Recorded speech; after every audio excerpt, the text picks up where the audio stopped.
Hi friends, வாங்க ரொம்பவே அருமையான கல்யாண வீட்டு சாம்பார் எப்படி வைக்கலாம் சொல்லி பார்க்கலாம் வாங்க. இது வந்து என்னோடய ஸ்டைல் தாங்க, எல்லோரும் வைக்கிற மாதிரி இருக்காது கண்டிப்பாக.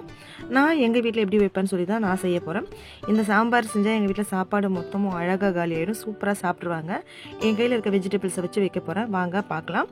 அப்புறம் என்னோடய வீடியோஸ் இப்போ தான் ஃபர்ஸ்ட் டைம் பார்க்குறீங்கன்னா சப்ஸ்கிரைப் பண்ணிவிட்டு பாருங்கள். ஃபஸ்ட்டு பார்த்தீங்கன்னா பருப்பு எடுத்து நல்லா ஊற வச்சுக்கோங்க, ஒரு அரை மணி நேரம் ஊற வச்சு வாஷ் பண்ணிக்கோங்க. இன்றைக்கி நான் ரேஷன் பருப்பில் தாங்க வைக்கிறேன். ரேஷன் பருப்பில் சாம்பார் ரொம்ப அருமையாகவே இருக்கும். நான் அந்த பருப்பை நல்லா ஊற வச்சு வாஷ் பண்ணி ஒரு ஸ்பூன் அளவுக்கு சீரகம், 1.5 ஸ்பூன் அளவுக்கு மஞ்சள் தூள் போட்டிருக்கேன். இப்போ தேவையான பெருங்காயத்தூள், வெங்காயம், தக்காளி, பூண்டு எல்லாமே சூப்பராக நான் வாஷ் பண்ணி கட் பண்ணி வச்சுருக்கேன். அதெல்லாம் நீங்கள் ஆட் பண்ணிக்கோங்க. சாம்பாருக்கும் கீரைக்கும் எப்பயுமே தக்காளி கொஞ்சம் கூட போட்டிங்கன்னா ரொம்ப நல்லாவே இருக்கும், டேஸ்ட்டும் வேறு லெவலில் இருக்கும்.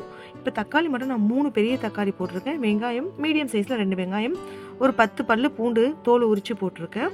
இதுக்கு தேவையான அளவுக்கு தண்ணி ஊற்றிடலாம். நிறைய தண்ணி தேவையில்லை. நான் ஒரு அரை சொம்பு அளவுக்கு பருப்புக்கும் அந்த காய்க்கும் தேவையான அளவுக்கு தண்ணி ஊற்றி குக்கரில் விசில் விட போகிறேன்.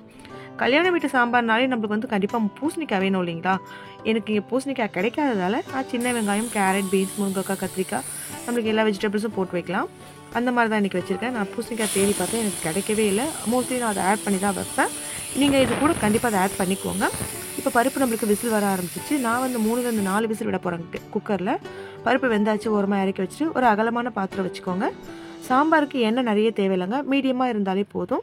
நான் 2 2.5 குழிக்கண்டி அளவுக்கு சாம்பாருக்கு எண்ணெய் ஊற்றிருக்கேன். நார்மல் கோல்டு வினர் ஆயில் தான் ஊற்றிருக்கேன். அதில் கடுகு, சீரகம், வெந்தயம் போட்டுக்கோங்க. நல்லா பொரியணும், நல்லா பொரிஞ்சு நம்மளுக்கு சவுண்டு வரணும்.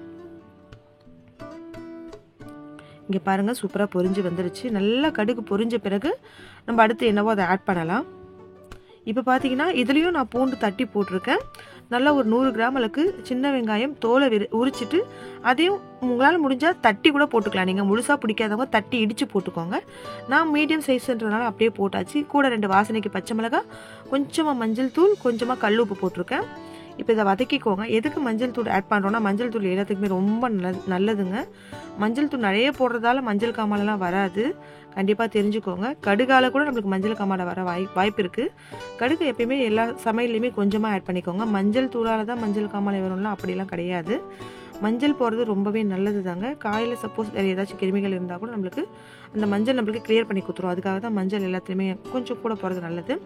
இப்போ பார்த்தீங்கன்னா நம்மளுக்கு சின்ன வெங்காயம் சூப்பராக வதங்கிடுச்சு, பூண்டு வதங்கிடுச்சு. இப்போ இது கூடவே கேரட், பீன்ஸ், முருங்கைக்காய், கத்திரிக்காய், உங்கள் இருக்க காயெல்லாம் போட்டுக்கோங்க. இதில் பூசணிக்காய் மட்டும் மிஸ் ஆகுங்க. அதுவும் பரங்கிக்காய் இருக்கும் பார்த்தீங்களா, அந்த பூசணிக்காய் தான் சூப்பராக இருக்கும், மஞ்சள் கலரில் இருக்கும். அந்த பூசணிக்காய் ரொம்ப ரொம்ப அருமையாக இருக்கும். அப்படியே நீங்கள் கல்யாண வீட்டிலலாம் நம்ம ஒரு ஃபங்க்ஷன் போனால் எப்படி சாம்பார் ஊற்றி சாப்பிடுமோ அந்த சாம்பார் டேஸ்ட் வரும்.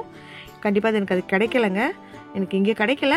சப்போஸ் உங்களுக்கு கிடைச்சதுன்னா நீங்கள் கண்டிப்பாக அதை போட்டுக்கோங்க கூடவே. ஆனால் இப்போ அது இல்லாததுனால எனக்கு சாம்பார் ஒன்றும் ஆகலை, சூப்பராக தான் வந்திருக்கு. சேம் கல்யாண வீட்டு சாம்பார் டேஸ்ட் வந்துச்சு. இப்போ இது கூடவே பார்த்தீங்கன்னா தேவையான அளவுக்கு குழம்பு மிளகாய் தூள் போட்டுக்கோங்க. என்னோடய வீட்டில் பார்த்தீங்கன்னா ரொம்ப காரம்லாம் இல்லை, மிளகாத்தூள் மீடியம் காரம் தான் இருக்கும். அதனால் ஒரு 2.5 ஸ்பூன் அளவுக்கு நான் மிளகாத்தூள், அப்புறம் சாம்பார் பொடி ஆல்ரெடி நான் அரைச்சி தாங்க வச்சுருக்கேன். நான் அதெல்லாம் போட்டிருக்கேன் என்னோடய சேனலில். நீங்கள் வேணும்னா பார்த்து ட்ரை பண்ணிக்கோங்க. அரைச்சி வச்சுக்கோங்க, பாக்ஸில் போட்டு அரைச்சி ஃப்ரிட்ஜ்லேயும் வைக்கலாம். நீங்கள் வெளியவும் மளிகை சாமான் வைக்கிற இடத்துலையும் வச்சுக்கலாம். கண்டிப்பாக 1 மாதத்துக்கு ஒன்றுமே ஆகாது, கெட்டே போகாது. நல்லா வறுத்து எடுத்து வச்சிங்கனாக்கா, ட்ரை ரோஸ்ட் பண்ணி அரைச்சி எடுத்து வச்சாக்கா. இப்போ இந்த மசாலாவுக்குலாம் தேவையான அளவுக்கு தண்ணி ஊற்றுறேன். பார்த்தீங்கன்னா 3/4 சொம்பு தான், இதுக்கும் நான் ஒரு 3/4 சொம்பு அளவுக்கு தண்ணி ஊற்றிட்டு அந்த காயெல்லாம் ஒரு அரை குக்கு, அதாவது பாதி வேகணும், அந்த அளவுக்கு நம்ம பாதியாக வேக வச்சுக்கோங்க. கலந்து விட்டுட்டு இப்போ தண்ணி உங்களுக்கு பத்தலை அப்படின்னா கொஞ்சம் கூட ஊற்றிக்கோங்க. இந்த பக்கம் நம்மளுக்கு காய் வேகட்டும், அதுக்குள்ளே நம்ம பருப்பு வந்து கடைஞ்சி எடுத்துக்கோங்க. உங்களுக்கு கல் சட்டி இருந்தால் அதுலேயும் கடைஞ்சிக்கோங்க. இல்லை குக்கர்லேயும் உங்களுக்கு ஓகே கம்ஃபர்டபுளாக இருக்கும்னா குக்கர்லேயே கடைஞ்சிக்கோங்க. நான் கல் சட்டின்னு தான் கடையுவேன். இன்றைக்கி பார்த்தீங்கன்னா பருப்பு நல்லாவே வெந்திருக்கிறதுனால நான் குக்கர்லேயே கடைஞ்சாச்சு. இங்கே நம்மளுக்கு காய் ஓரளவுக்கு நல்லதாங்க வெந்து வந்திருக்கு. இங்கே பாருங்கள், சூப்பராக வெந்திருக்கு. சாம்பார் இந்த நம்ம சாம்பார் பொடி, தனியா பொடியெலாம் அரைச்சி போகிறதால வாசனையாக இருக்குது. ஒரு சின்ன நெல்லிக்காயிலேருந்து கொஞ்சம் கூட, அதாவது பெரிய நெல்லிக்காய் சைஸும் வேணாம், சின்ன நெல்லிக்காய் சைஸும் வேணாம், ஒரு மீடியம் சைஸில் எடுத்து புளியை ஊற வச்சு கரைச்சி ஊற்றிக்கோங்க. உங்களுக்கு புளி நிறைய பிடிக்கும் அப்படின்னா நீங்கள் கொஞ்சம் கூடவே ஊற்றிக்கோங்க. நான் வந்து சின்ன நெல்லிக்காய் விட கொஞ்சமாக கூட வச்சு போட்டிருக்கேன், ரொம்ப புளி போடலை. இதில் நீங்கள் மாங்காய்லாம் வேணால் கூட ஆட் பண்ணிக்கலாம், சூப்பராக இருக்கும். நான் புளி ஊற்றிருக்கேன், அதனால் மாங்காய்லாம் நான் பெருசாக போடலை. இப்போ எனக்கு காயெல்லாம் வெந்து புளியும் கொதிச்சு பச்சை வாசனைலாம் போகியாச்சு. இதுக்கப்புறமா நான் கடைஞ்சி வச்சுருக்க பருப்பையும் ஊற்றியாச்சு. நல்லா ஊற்றிட்டு கலந்து விட்டுட்டு இந்த சாம்பார் வந்து நம்மளுக்கு நல்லா கொதிச்சு வரணும். கொதிச்சு வந்த பிறகு கருவேப்பிலை கொத்தமல்லியை தூவிட்டு நீங்கள் இறக்குனீங்கன்னா சுட சுட சூப்பரான கல்யாண வீட்டு சாம்பார் தயாராகிடுச்சு. இது பார்த்தீங்கன்னா நான் கடைப்பருப்பு கொஞ்சம் கூட யூஸ் பண்ணவே இல்லைங்க, ஃபுல்லாகவே ரேஷன் பருப்பு தான் போட்டு யூஸ் பண்ணியிருக்கேன். இறக்கிறதுக்கு முன்னாடி கொஞ்சமாக பெருங்காயத்தூள் ஆட் பண்ணிக்கோங்க, செம்ம வாசனையாக இருக்கும்.